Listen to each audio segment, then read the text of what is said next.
जय श्री राम। प्रातःकाल की इस मंगल बेला में मैं सभी का अभिवादन करती हूँ। सभी बड़ों को मेरा सादर प्रणाम, छोटों को प्यार और आशीष और साथियों को मेरा नमस्कार है। आज का दिवस आप सभी के लिए शुभ एवं मंगलकारी हो, ये मेरी हृदय से प्रार्थना है। उस परमपिता परमेश्वर का हम कोटि कोटि धन्यवाद करते हैं जिन्होंने हमें एक नव सूर्योदय का दर्शन कराया और एक नव दिवस के स्वागत के हेतु हमें तत्पर किया। आज एकादशी का दिन है और आज की एकादशी देवशयनी, पद्मा, हरिशयनी आदि नामों से जानी जाती है क्योंकि आज के दिन भगवान 4 मास के लिए अपनी योग निद्रा में चले जाते हैं। तो पद्मा एकादशी के व्रत की कथा सुनाते हुए मैं उसका महात्म्य आप लोगों को सुनाती हूँ। इसमें धर्मराज युधिष्ठिर को भगवान श्री कृष्ण ने एकादशी के बारे में बताया है।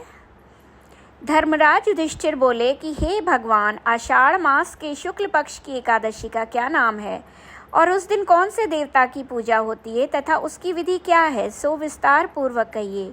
श्री कृष्ण भगवान बोले कि राजन, एक समय नारद जी ने ब्रह्मा से यही प्रश्न पूछा था। तब ब्रह्मा जी बोले कि नारद, तुमने कलयुग के जीवों के उद्धार के लिए सबसे उत्तम प्रश्न किया है, क्योंकि एकादशी का व्रत सब व्रतों में श्रेष्ठ है।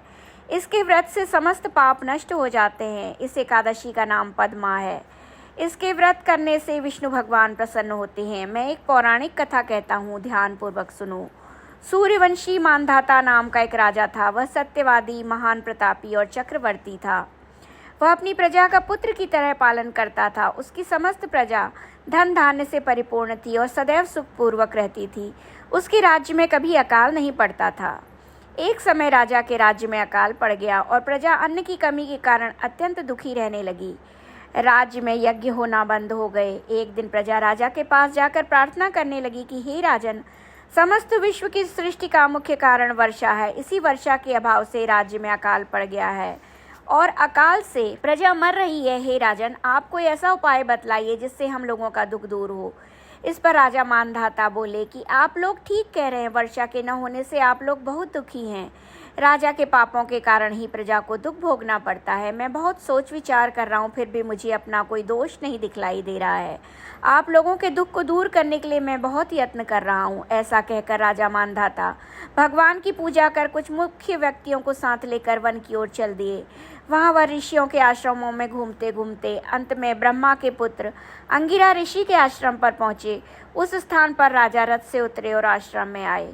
वहाँ मुनि अभी नित्य कर्म से निवृत्त हुए थे कि राजा ने उनके सम्मुख प्रणाम किया और मुनि ने उनको आशीर्वाद दिया। फिर राजा से बोले कि हे राजन, आप इस स्थान पर कैसे पधारे हैं, सो कहिए। राजा बोले कि हे महर्षि, मेरे राज्य में 3 वर्ष से वर्षा नहीं हो रही है। इससे अकाल पड़ गया है और प्रजा दुख भोग रही है।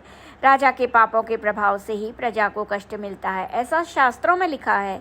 मैं धर्मानुसार राज्य करता हूँ, फिर यह काल कैसे पड़ गया है, इसका मुझे अभी तक पता न लग सका। अब मैं आपके पास इसी संदेह की निवृत्ति के लिए आया हूँ। आप कृपा कर मेरे इस संदेह को दूर कीजिए और प्रजा के कष्ट को दूर करने के लिए कोई उपाय बतलाइए। इस पर वह ऋषि बोले कि हे राजन, यह सतयुग सब युगों में श्रेष्ठ है। इसमें धर्म की चारों चरण सम्मिलित हैं। इस युग में केवल ब्राह्मणों को ही तपस्या करना और वेद पढ़ने का अधिकार है, परंतु आपके राज्य में एक शूद्र भी तपस्या कर रहा है। इसी दोष के कारण आपके राज्य में वर्षा नहीं हो रही है। यदि आप प्रजा का भला चाहते हैं तो उस शूद्र को मार दीजिए। इस पर राजा बोले, हे मुनीश्वर, मैं उस निरपराध तपस्या करने वाले शूद्र को नहीं मार सकता। आप इस दोष से छूटने का कोई अन्य उपाय बतलाइए। तब ऋषि बोले कि हे राजन, यदि तुम ऐसा ही चाहते हो तो आषाढ़ मास के शुक्ल पक्ष की पद्मा नाम की एकादशी का विधि पूर्वक व्रत करो। इस व्रत के प्रभाव से तुम्हारे राज्य में वर्षा होगी और प्रजा सुख पाएगी, क्योंकि इस एकादशी का व्रत सिद्धियों को देने वाला है और उपद्रवों को शांत करने वाला है।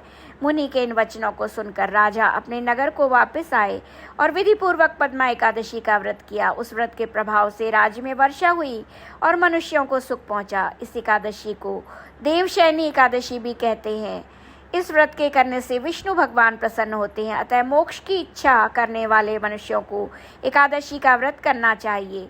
चातुर्मास्य व्रत भी इसी एकादशी के व्रत से शुरू किया जाता है। चातुर्मास्य व्रत की विधि। कुंती पुत्र युधिष्ठिर बोले कि हे भगवान, विष्णु भगवान का शयन व्रत किस प्रकार किया जाता है, सो सब कृपा पूर्वक कहिए। श्री कृष्ण बोले कि राजन, अब मैं आपको विष्णु के शयन का व्रत कहता हूँ। अब आप ध्यान पूर्वक सुनिए। जब सूर्य नारायण कर्क राशि में स्थित हो तब विष्णु भगवान को शयन कराना चाहिए और सूर्य नारायण के तुला राशि में आने पर भगवान को उठाना चाहिए।